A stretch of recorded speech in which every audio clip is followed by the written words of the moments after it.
السلام عليكم، كيف نتوما؟ مزيانين؟ كلشي بخير؟ الامور هانيه؟ نتمنى تكونوا بخير وعلى خير. كيف ما تلاحظوا معايا اليوم ان شاء الله غادي نقدم معكم الكنافه بالكريمه، وكنتمنى تعجبكم وبنال الاعجاب ديالكم ان شاء الله يا ربي. وشكرا لكم بزاف على التعاليق المزيونه وعلى اللايكات وعلى المشاهده. شكرا لكم بزاف. كيف ما تشوفوا الكنافه بالكريمه اول مره غادي نجربها معكم، زعما ما جربتهاش قبل ولا شي حاجه. هذه اول مره غنجربها، ونتمنى تعجبكم وبنال الاعجاب ديالكم، ونتمنى حتى الفيديو يعجبكم ان شاء الله يا ربي. وخليكم مع طريقه التحضير ان شاء الله.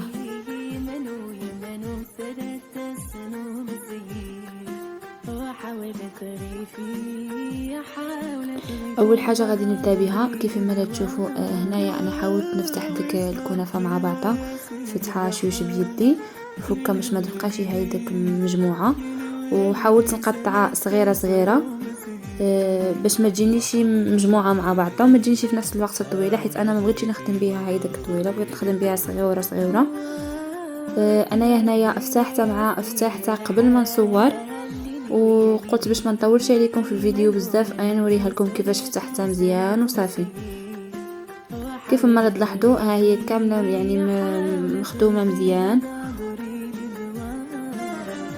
اول حاجه غادي نبدا بها هي السيروم اللي غادي نسقي بها الكنافه.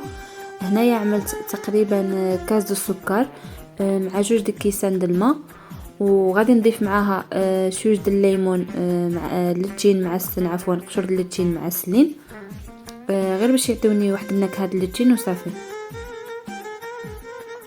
وغنبقى نحرك حتى يذوب السكر بعدا.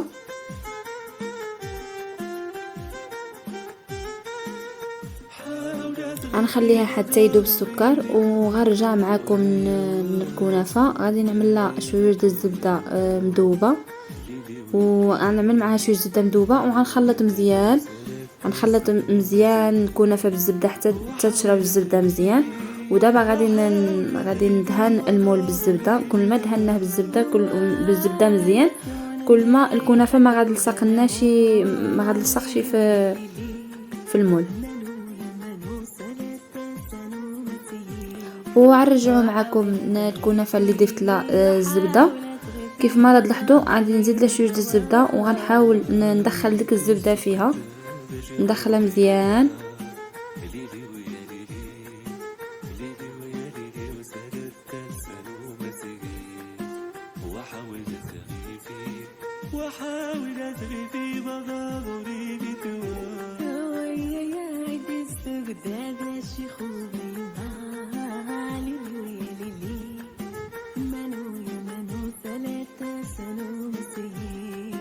كيف ما تلاحظوا انا كنحاول نفكها بهذه الطريقه هذه باش ما تلصقش مع بعضها.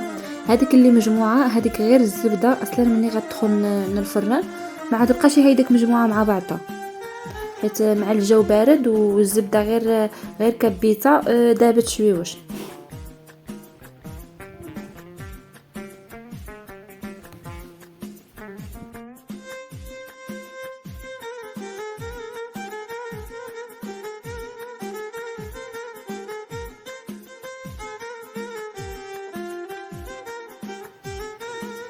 وكيف ما تلاحظوا ها هو السكر هنايا داب، وغادي نعملو فوق البوطه.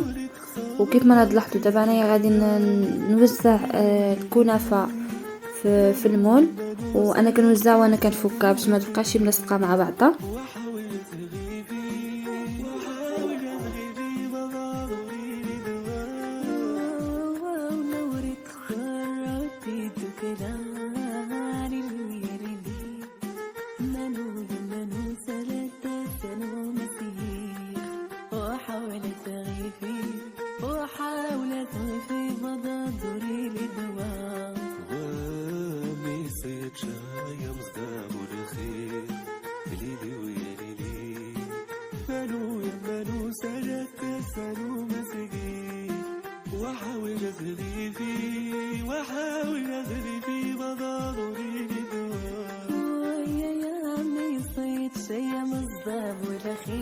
انايا هنايا وزعتها كامله، تقريبا ماشي كامله، غير مهم هنايا عندي تقريبا نص كيلو الكنافه.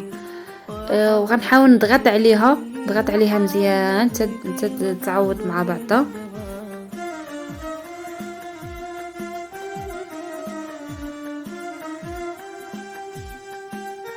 ها نتوما كيف ما تلاحظوا بهذه الطريقه هذه.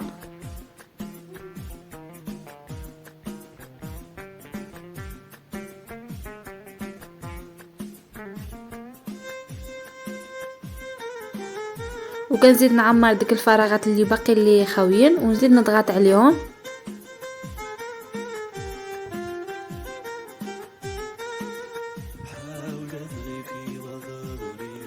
وغنخليها واحد شويوش وندوز معاكم نوجدوا الكريمه. انا هنايا عملت جوج كيسان د الحليب، 2 كيسان ونص د الحليب، ضفت ليها واحد المعلقه د السكر. وهنايا انا ما عنديش النشا، ما عنديش مايزينا، غنضيف هنايا كريم باتيسري.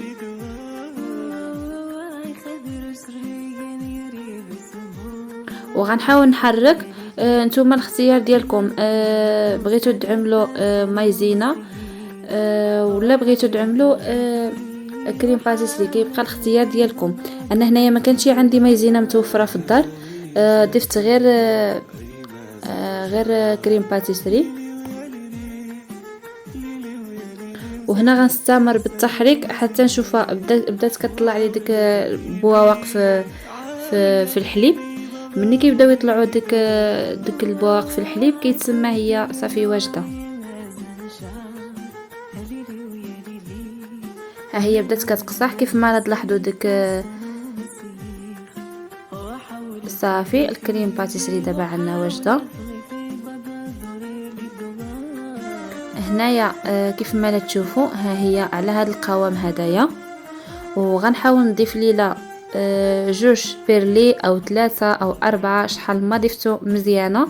انا هذا اللي كان عندي متوفر في الدار. بغيتو تضيفوا له جبن جبلي، طبعا كلشي كيعرفوا اي نوع د الجبن يمكن لكم تضيفوه له.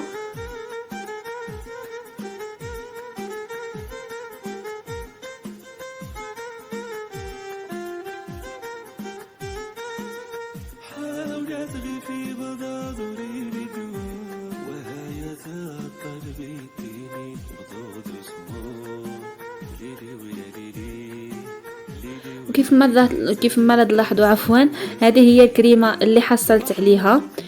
نتوما يمكن لكم تنسموها كيف ما بغيتوا تضيفوا الفاني، بغيتوا تضيفوا الليمون. انايا هنايا نسمت الكنافه باللتين. وغنحاول نوزع هذه الكريمه على كل الجوانب. هنايا كيبقى الاختيار ديالكم، بغيتوا تعملوا الكريمه يعني قليله عملوها قليله، بغيتوا تعملوها زعما كثيره عملوها كثيره، ماشي مشكل. انايا هنايا ما بغيتش نعملها كامله حيت جاني المول صغيوات، وما بغيتش نعملها كامله، قلت خليها ماشي مشكله حيت اصلا ما كتعجبنيش الكريمه بزاف. وغنحاول نوزعها فحال ديما، ولكن ما غنوصلش الكريمه حتى للطرف حيت ما خصهاش الكريمه مع السخانه ما خصهاش تخرج لي من المول.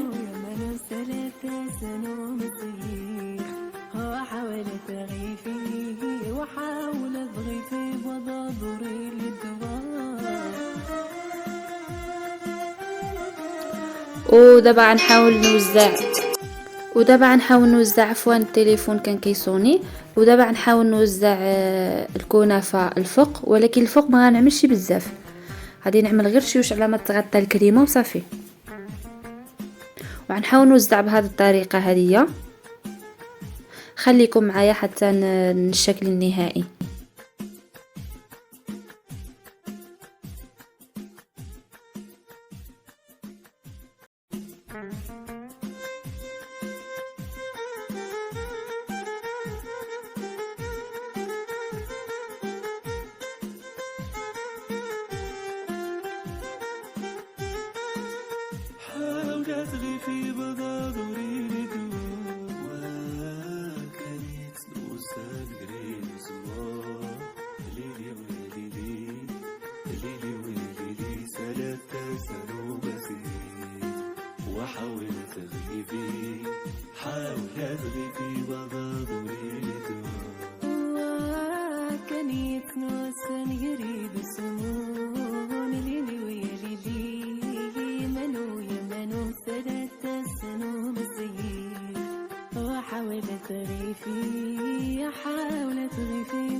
وهنايا كيف ما شفتوا معايا انا حاولت نوزع الكنافه في الجوانب باش نغطي ديك الجوانب اللي ما عملتش فيهم الكريمه باش ما تخرجليش الكريمه، وغادي ندخلها للفران.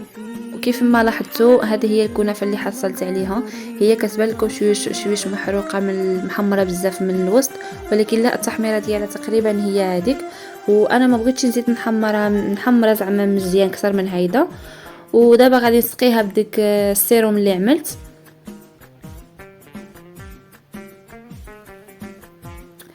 بالنسبه للسيروم بغيتو تعملوا العسل، عملوا العسل. بغيتو تعملوا السيرو، غير هو السيرو كيجي زعما ماشي حلو بزاف بحال العسل. كيبقى الاختيار ديالكم. وهذه هي الكنافه اللي حصلت عليها. هي جات محمره ولكن مع الاضاءه بانت بيضه بزاف. وكتحاولوا تعملوا المول هيدا باش الكنافه ما تلصقش. اون فوا كتبرد كنقلبوها في الطبسي ديالنا عفوا. وهذه هي الكنافه اللي حصلت عليها. الصراحه ما لصقتش وجات صراحه هائله، مزيونه وهشيشه، وواحد القرمشه فيها رائعه بزاف. انا هنايا حاولت نزيد ندخلها شويش من الفران تحمر لي غير شويش من الفوق. وبالنسبه لطريقه التزيين هذا كيبقى الاختيار ديالكم، كتزينوها كيف ما بغيتوش تزينوها، بغيتو تخليوها هيداك، ماشي مشكل. المهم كيبقى الاختيار ديالكم في جميع الاحوال. وكنتمنى عجبكم ونال الاعجاب ديالكم، وشكرا لكم على التعاليق ديالكم زيونه. وما تنساوش تخليوا لي التعاليق ديالكم، وخليكم في الفيديو القادم ان شاء الله يا ربي، ومع وصفة جديدة وفيديو جديد. ونطلب الله الصحة والسلامة، وشكرا لكم بزاف، ومع السلامة في الفيديو اللي ما يجي ان شاء الله يا ربي.